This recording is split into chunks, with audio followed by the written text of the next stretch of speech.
दोस्तों, हर एक माँ बाप चाहते हैं कि उनकी औलाद पढ़ लिख करके कुछ कामयाब हो जाए, आगे बढ़े ताकि उनका नाम रोशन हो। ऐसे ही एक माँ बाप जो अपनी बेटी के लिए जी जान से मेहनत करते हैं उसकी पढ़ाई के लिए, और उससे भी नहीं हो पाता है तो उसके लिए वो लोग कर्ज लेते हैं।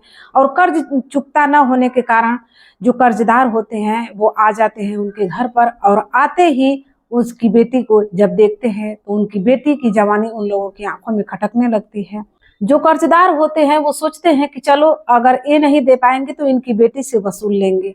इसके बाद उनकी बेटी वो कर्ज भरने के लिए मजबूर हो जाती है। इसके साथ वो लोग क्या क्या करते हैं। और दोस्तों, कहा जाता है कि अगर जो सूदखोर होता है, आपके घर का सब कुछ खत्म हो जाए चलेगा, लेकिन सूदखोरों का जो ब्याज है वो कभी खत्म नहीं होता, वो दिन पर दिन बढ़ता ही जाता है। ऐसा ही एक वाकया हम आपको सुनाने जा रहे हैं।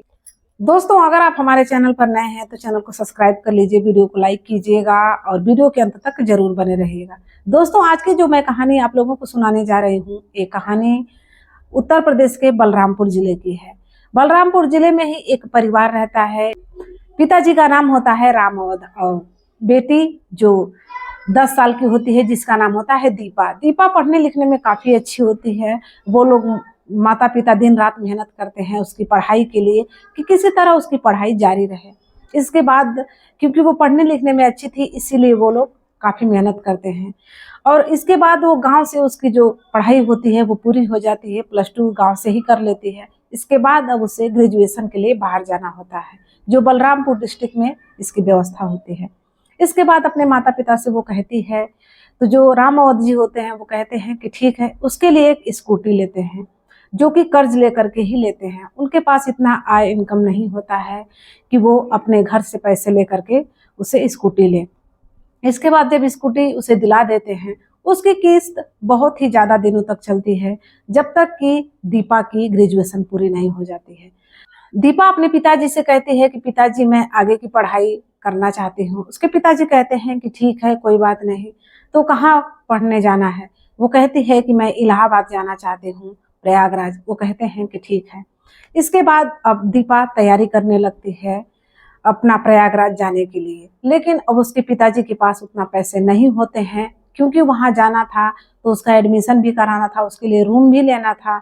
इसके बाद वो एक सूदखोर के पास जाते हैं जो कि ब्याज पर पैसे देते हैं। उसके पास वो लोग जाते हैं माता पिता और कहते हैं कि मुझे 40-50 हजार रुपए की जरूरत है, क्या आप दे सकते हैं?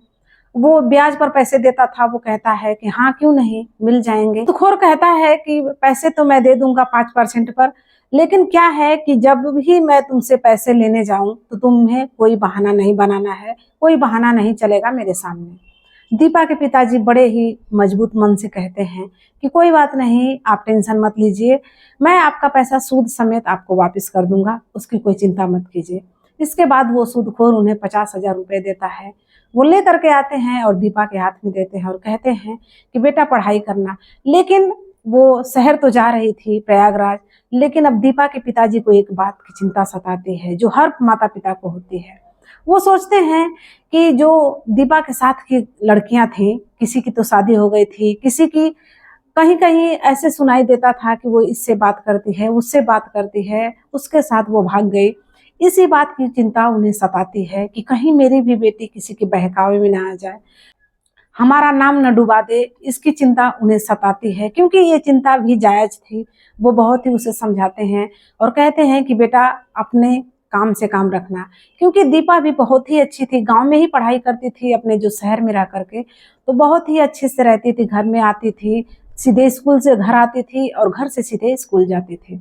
उसका आज तक किसी प्रकार का कोई बात सुनाई नहीं दिया। वो अपने बेटी पर बहुत ही ज्यादा गर्व महसूस करते हैं और कहते हैं कि ऐसा नहीं हो सकता, क्योंकि ग्रेजुएशन तो मेरी बेटी गांव से ही की है, आज तक तो कुछ नहीं सुनाई दिया।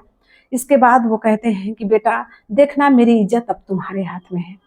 दीपा के पिताजी को बहुत ही ज्यादा विश्वास था अपने बेटी पर, क्योंकि दीपा कभी अपने माता पिता का विश्वास टूटने नहीं दिया था। गांव में थी या फिर अपने शहर में जाकर के पढ़ाई की थी ग्रेजुएशन, तब पर भी वो हमेशा अच्छे से जाती थी, अच्छे से आती थी। और किसी के घर भी जाना होता था, अपने फ्रेंड्स वगैरह के घर, तो अपने माता पिता से बाकायदा बात करवाती थी और कहती थी कि मैं जा रही हूँ पिताजी, माँ। और इसके बाद वो वहाँ पे जाती थी और टाइम से जाती थी और टाइम से लौट भी आती थी। इसके लिए उसके माता पिता को बहुत ही ज्यादा गर्व था अपनी बेटी पर। दीपा प्रयागराज चली जाती है। वहां जाने के बाद वो बीएड में एडमिशन लेती है और वो अपना पढ़ाई लिखाई शुरू कर देती है। बीएड की पढ़ाई और प्रतियोगी परीक्षाओं की भी तैयारी वो दोनों साथ में करती है, क्योंकि वो जी जान से पढ़ाई में लगी होती है। अपने माता पिता का नाम रोशन करना चाहती थी। वो जो भी कुछ करती थी अपने माता पिता को याद करके, क्योंकि उसे ऐसा लगता था कि मेरे ऊपर मेरे माता पिता का विश्वास है। कितने लड़के उसके आगे पीछे डोलते थे, उससे बात करना चाहते थे, उससे गलत तरीके से उसको बहलाना फुसलाना चाहते थे, लेकिन दीपा किसी के बहकावे में नहीं आती थी। वो कहती थी कि मुझे ये सब नहीं करना है। जो बच्चे थे स्कूल के वो परेशान हो जाते थे और कहते यही थे कि तुम तो दीदी ही लायक हो। इसके बाद सारे स्कूल के जो लड़के लड़कियां थी उसे दीदी ही कहकर बुलाने लगती थी। इसके बाद वो कहती थी कि मैं इसी में खुश हूँ, मुझे अच्छा लगता है। इसके बाद एक लड़का था जो बहुत ही बिगड़ैल किस्म का लड़का था, जिसका नाम रमाकांत था। रमाकांत तो दीपा के पीछे हाथ धो करके ही पड़ चुका था। वो कहता था कि दीपा मैं तुमसे प्यार करता हूँ, क्या तुम मुझसे प्यार करती हो? वो कहती है कि कैसी बातें कर रहे हो, मैं तो प्यार करती ही हूँ। वो कहता है कि किससे? वो कहती है कि मैं अपने माता पिता से प्यार करती हूँ। वो कहता है कि क्या फालतू बातें कर रही हो, तुम किसी से बात नहीं करती हो, तुम्हारा कोई बॉयफ्रेंड नहीं है? वो कहती है कि अभी इसकी जरूरत नहीं है, मुझे पूरा ध्यान अपनी पढ़ाई पर करना है, इसकी अभी कोई जरूरत नहीं, शादी होने के बाद प्यार कर लेंगे, जो भी करना होगा शादी के बाद कर लेंगे। वो कहता है कि तुम अजीब लड़की हो, इसीलिए तुम्हें सब कॉलेज में दीदी दीदी कहते हैं। वो कहती है कि ठीक है, क्या हुआ, दीदी कहते हैं तो कोई बात नहीं, मैं तो उसमें भी खुश हूँ। दीपा बहुत ही अच्छी लड़की थी, भोली भाली थी। वो किसी से ऐसा कुछ भी नहीं करना चाहती थी, क्योंकि वो हमेशा यही सोचती थी कि मेरे ऊपर मेरे माता पिता का विश्वास है, उसे कभी टूटने नहीं देना है। लेकिन जो रमाकांत था 2-4 दिन ऐसे तो देखता है, लेकिन उसके बाद फिर से दीपा से यही बात कहता है और कहता है कि दीपा, क्या तुम्हारा मन नहीं करता है किसी की बाहों में जाना, किसी से प्यार भरी बातें करना? दीपा कहती है कि अभी कोई उम्र चली गई है जो मैं प्यार भरी बातें किसी से करूं। अरे प्यार भरी बातें ही करना है तो अपने माता पिता से बात करो, वो कितने अच्छी अच्छी बातें करते हैं। वो पागल हो जाता है और कहता है कि तुमसे बात करके तो मेरा दिमाग ही खराब हो जाएगा, तुमसे बात ही करना बेकार है। लेकिन वो कहता है कि क्या तुम मुझसे शादी करोगी? वो कहती है कि हाँ कर लूंगी, लेकिन समय आएगा तब, मेरे माता पिता से जब बात करोगे तब मैं शादी कर लूंगी। देखने में तो अच्छे हो, बढ़िया दिखते हो, क्या शादी नहीं कर सकती? कर लूंगी, लेकिन टाइम आने के बाद।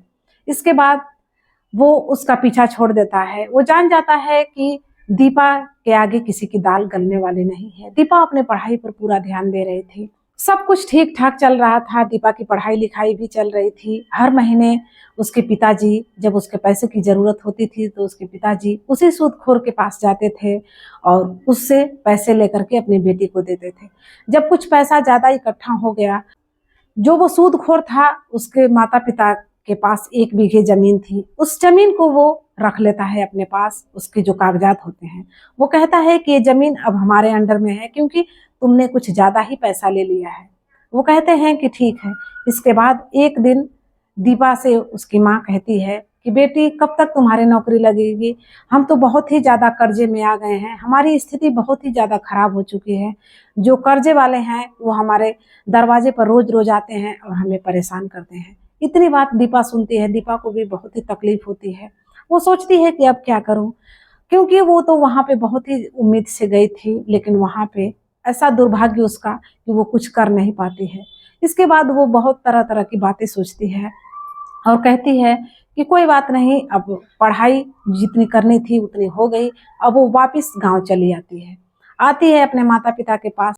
2-4 दिन ही बीते होते हैं कि जो सूदखोर का एक बेटा होता है जिसका नाम होता है अजीत, अजीत घर पे आता है और कहता है कि चाचा आकर के हिसाब करा लेना, क्योंकि तुम्हारा पैसा कुछ ज्यादा ही बढ़ चुका है। वो कहते हैं कि ठीक है। लेकिन अब दीपा के पिताजी को चिंता सताने लगी थी कि इतना पैसा मैं भरूंगा तो कैसे, क्योंकि खेत भी तो उसके पास है, उसमें भी मैं कुछ नहीं कर सकता। अपनी बेटी को इतना पढ़ाया लिखाया, सब कुछ किया, लेकिन आज उसकी नौकरी नहीं लगी, मैं कहाँ से इतने पैसे भरूंगा। इसके बाद वो कहता है कि आकर के हिसाब करा लेना, लेकिन जो राम और जी थे वो नहीं जाते हैं डर के मारे। लेकिन जैसे ही 2-4 दिन और बीतता है, वो आता है उनके घर पर हिसाब किताब लेकर के और कहता है कि चाचा तुम नहीं आए, मैं बुलाया था लेकिन मैं तुम्हारा हिसाब किताब लेकर के आया हूँ। देखो ये जो तुम्हारी जमीन है वो 5 लाख की उनकी जमीन थी 1 बीघा, लेकिन उसको आधे ही दाम में बताता है और कहता है कि जो तुम्हारी जमीन है चाचा जी वो तो 2.5 लाख की है और जो कर्जा है वो सूद समेत लेकर के 3 लाख हो चुका है। तो जो मेरा 50,000 निकल रहा है उसको आप दे दो और इसके बाद आप अपनी जमीन ले लो। लेकिन जो दीपा के पिताजी थे वो यही कहते हैं कि देखो जो भी मेरी जमीन है 1 बीघा है मेरी जमीन, उसको तुम ले लो और मुझे कर्जा से मुक्ति कर दो। लेकिन वो नहीं मानता है और कुछ बोलने लगता है, वहीं पर डांटने लगता है रामोद जी को। तभी दीपा घर में होती है, वो बाहर आती है। जैसे ही अजीत की नजर दीपा पर जाती है, उसे देखने के बाद उसे नीचे से ऊपर निहारता है और कहता है कि कितनी अच्छी लग रही है, क्योंकि दीपा देखने में भी बहुत काफी खूबसूरत थी। उसकी उम्र अभी 24 से 25 साल हुई थी, वो बहुत ही अच्छी थी।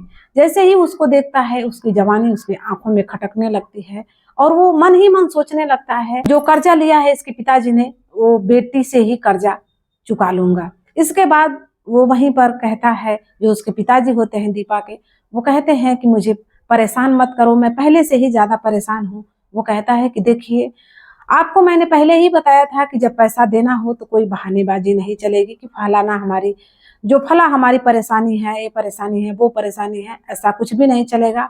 हमने पहले ही आपको बता दिया था। वो कहते हैं कि ठीक है, लेकिन मैं सचमुच में परेशानी में हूँ। वो कहता है कि नहीं। तभी वो कहता है कि चाचा एक बात बताऊं। वो कहते हैं कि हाँ।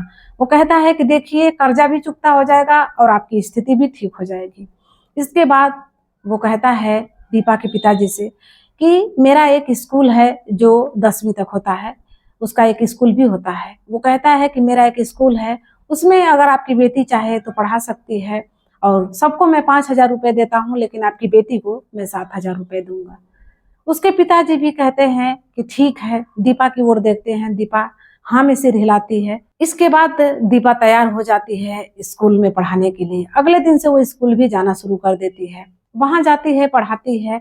2-4 दिन भी अभी हुए थे कि जो अजीत था उसकी नीयत इतनी खराब हो जाती है दीपा के प्रति कि वो दीपा को परेशान करने लगता है, उसे छेड़ने लगता है, उसे तरह तरह की बातें करने लगता है और कहता है कि तुमको कोई भी परेशानी हो मुझसे बोलना।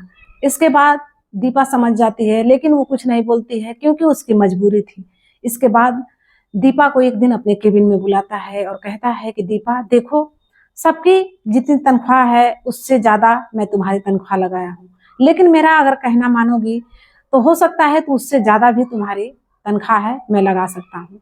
दीपा कहती है कि नहीं। इसके बाद वो गलत ढंग से दीपा को छूने लगता है, टच करने लगता है, लेकिन दीपा कहती है कि ये क्या कर रहे हैं। वो कहता है कि क्या कर रहा हूँ, तुम्हें किसी से प्यार नहीं हुआ है अब तक। वो कहती है कि नहीं। वो कहता है कि 5-6 साल तुम बाहर रही हो प्रयागराज, वहां पे तो तुम्हारा कोई बॉयफ्रेंड होगा, लवर होगा, इसीलिए मैं पूछ रहा हूँ। तुम छोड़ दी होगी कोई बात नहीं, लेकिन होगा तो कोई जरूर। वो कहती है कि नहीं, मेरा कोई लवर या फिर बॉयफ्रेंड नहीं है, तुम ऐसी कैसे बातें कर रहे हो। वो कहता है कि मैं कैसी बातें नहीं कर रहा हूँ, तुमसे जो सच्चाई है वही पूछ रहा हूँ। इसके बाद दीपा वहां से चली जाती है। अब अजीत को ऐसे लगता है कि सीधी उंगली से घी नहीं निकलने वाला है, इसके लिए कुछ ना कुछ जरूर करना पड़ेगा। वो फिर एक तरकीब अपनाता है और एक दिन छुट्टी होती है, छुट्टी के दिन ही उसे किसी काम से बुलाता है अपने स्कूल में। और स्कूल में आने के बाद दीपा तो सोचती है कि कोई काम होगा, लेकिन स्कूल में कोई काम नहीं होता है। उसे परेशान करने के लिए वो बुलाता है दीपा को, वो अपने केबिन में बुलाता है। दीपा भी डरी सहमी होती है क्योंकि उसकी मजबूरी होती है जो आज वो उसके पास आती है। इसके बाद जैसे ही केबिन में घुसती है उसे वो परेशान करने लगता है, उसको छूने लगता है। इसके बाद दीपा किसी तरह अपनी जान बचाकर वहां से भागती है, अपने घर चली जाती है। आने के बाद दीपा की माँ पूछती है कि क्या हुआ। वो कहती है कि कुछ नहीं। अगली सुबह उसे फिर पढ़ाने जाना था उसी स्कूल में, लेकिन वो नहीं जाती है। दीपा की माँ कहती है कि दीपा क्या हुआ, स्कूल जाना है। वो कहती है कि नहीं, मुझे स्कूल नहीं जाना है। दीपा ऐसे कुछ सोच रही थी कि ऐसी नौबत आ जाएगी, मैंने तो कभी सोचा भी नहीं था कि मेरी पढ़ाई के चलते मेरे घर की आर्थिक स्थिति इतनी खराब हो जाएगी। दीपा सोचती है कि मैं अपनी जिंदगी ही खत्म कर लूं, क्योंकि उसके आगे कोई रास्ता उसे नहीं दिख रहा था। उसे ऐसे लग रहा था कि फिर मैं उसी स्कूल में जाऊंगी पढ़ाने के लिए, तो फिर वो मेरे साथ कोई ना कोई दरिंदगी जरूर करेगा।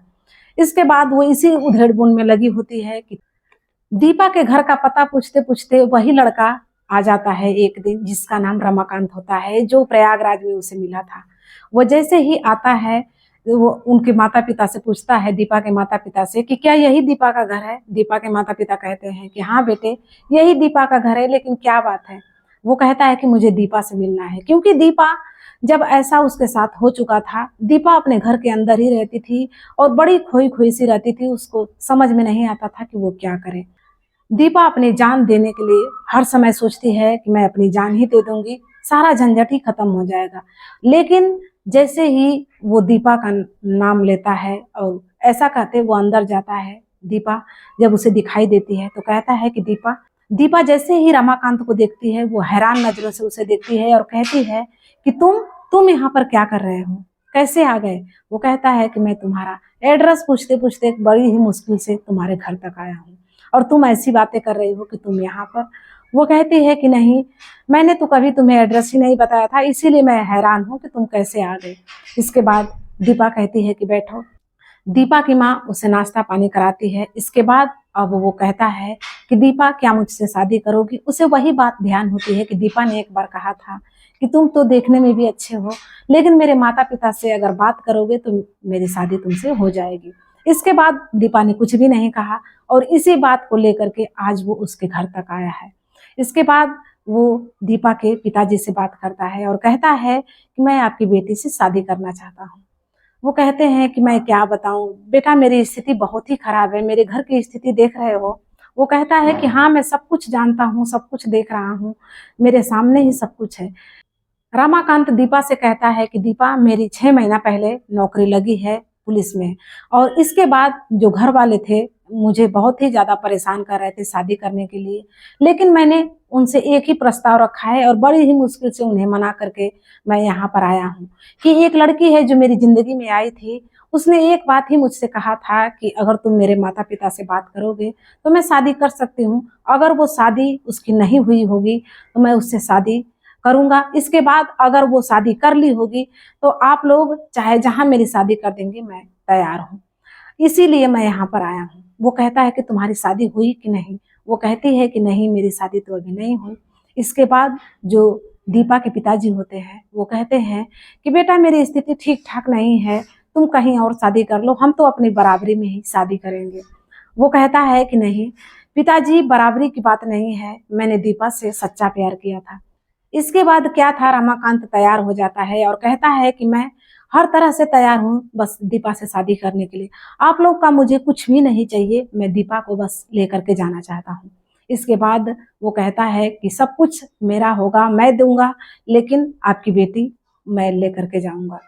वो सब कुछ तैयारियां यहाँ से भी करता है और अपने घर से भी सारी तैयारियां करता है, और बड़े ही धूमधाम से दोनों की शादी हो जाती है। और शादी होने के बाद दीपा अपने ससुराल चली जाती है। दीपा अपने ससुराल जाने के बाद भी अपने माता पिता की चिंता करती है। तो जो रमाकांत होता है वो कहता है कि अब उनकी चिंता करने की जरूरत नहीं है, हम लोग लखनऊ में शिफ्ट हो जाएंगे, क्योंकि मेरी वहीं पर पोस्टिंग हुई है। इसके बाद तुम्हारे माता पिता को भी हम वहीं पर बुला लेंगे। और होता भी यही है। रमाकांत एक नेक दिल इंसान होता है और बहुत ही अच्छा इंसान होता है। शादी के बाद दीपा को बहुत ही ज्यादा खुश रखता है और उसके माता पिता को भी खुश रखता है, और जो उन लोगों के ऊपर जो कर्जे थे, उस कर्जे को भी वो पूरी तरह से चुकता कर देता है। और इसके बाद आज दीपा की और रमाकांत की जिंदगी इतनी ऐशो आराम से कट रही है कि पूछिए मत, और उनकी जिंदगी बहुत ही बेहतरीन हो चुकी है। दोस्तों, आज की जो कहानी है एक इंसानियत की कहानी है, कि इतने बड़े पद पर जाने के बाद भी वो लड़का आज, जो एक बार बात कही गई थी एक लड़की से, आज वो उस बात को याद रखता है और उससे शादी करने के लिए भी तैयार हो जाता है। दोस्तों, आज के जमाने में अगर देखा जाए, जो आज का दौर चल रहा है, कि अगर आपसे रिश्ता भी हो चुका है, अगर लड़के की कहीं नौकरी लग जाती है तो उस रिश्ते को वो ठुकरा देता है और कहीं और शादी कर लेता है, बस एक धन दौलत के लालच में कि वहां पे मैं शादी करूंगा तो मुझे धन दौलत ज्यादा मिलेंगे। लेकिन रमाकांत ऐसा नहीं था। रमाकांत को तो बस वही था कि मेरा पहला प्यार था और आखिरी प्यार वही दीपा है, मैं दीपा से ही शादी करूंगा। और वही होता भी है, उसके परिवार वाले भी सब कुछ रजामंदी दे देते हैं और इसके बाद उन दोनों की शादी हो जाती है और बहुत ही अच्छे से वो अपनी जिंदगी काटने लगते हैं। दोस्तों, आप लोगों को ये कहानी कैसी लगी? आप अपनी राय कमेंट बॉक्स में जरूर दीजिएगा। मिलते हैं नेक्स्ट वीडियो में, तब तक के लिए धन्यवाद।